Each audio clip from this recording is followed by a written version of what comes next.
পরিষদের সাংগঠনিক সম্পাদক জনাব আমানুল্লাহ আমান সংক্ষেপে এক বক্তব্য রাখবেন।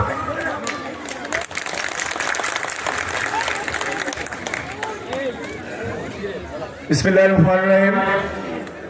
প্রিয় উপস্থিতি, এতক্ষণ যারা আমি দেখেছি যে সন্ধ্যা থেকে এই পর্যন্ত আমাদের মা বোনেরা এবং রাস্তায় অনেকে দাঁড়িয়ে আছেন, সবাই অপু ভাইয়ের জন্য অপেক্ষা করতেছিলেন। আপনাদের সবাইকে বিএনপির চেয়ারম্যান জনাব তারেক রহমান এবং মিয়ানউদ্দিন অপু ভাইয়ের পক্ষ থেকে আন্তরিক ধন্যবাদ এবং কৃতজ্ঞতা। প্রিয় উপস্থিতি, আপনারা এমন একজন মানুষকে আপনাদের প্রতিনিধি হিসেবে পাচ্ছেন। আমি গর্ব করে বলতে চাই, আপনারা সারা বাংলাদেশের যেখানে গিয়ে বলবেন আমি মিয়ানউদ্দিন অপু আমাদের নির্বাচন এলাকার লোক, বাংলাদেশের ৫৬,০০০ বর্গ মাইলে আপনাদের নেতার পরিচিতি রয়েছে।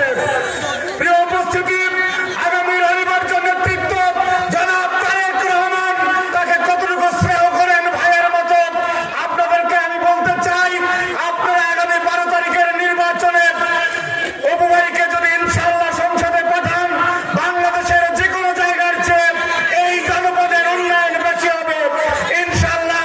১২ তারিখে আপনারা দলমত নির্বিশেষে সবাই ঐক্যবদ্ধভাবে মিয়ানউদ্দিন অপুকে ভোট দিয়ে সংসদে পাঠাবেন। শরীয়তপুরের ইতিহাসে আগামী ৫ বছরে সবচেয়ে বেশি উন্নয়ন হবে। সবাইকে ধন্যবাদ এবং কৃতজ্ঞতা নিয়ে বক্তব্য শেষ করছি। আল্লাহ হাফেজ। মিয়ানউদ্দিন অপু ভাই জিন্দাবাদ, তারেক রহমান জিন্দাবাদ, দেশনেত্রী বেগম খালেদা জিয়া অমর হোক, শহীদ রাষ্ট্রপতি জিয়াউর রহমান বীর উত্তম অমর হোক। আসসালামু আলাইকুম।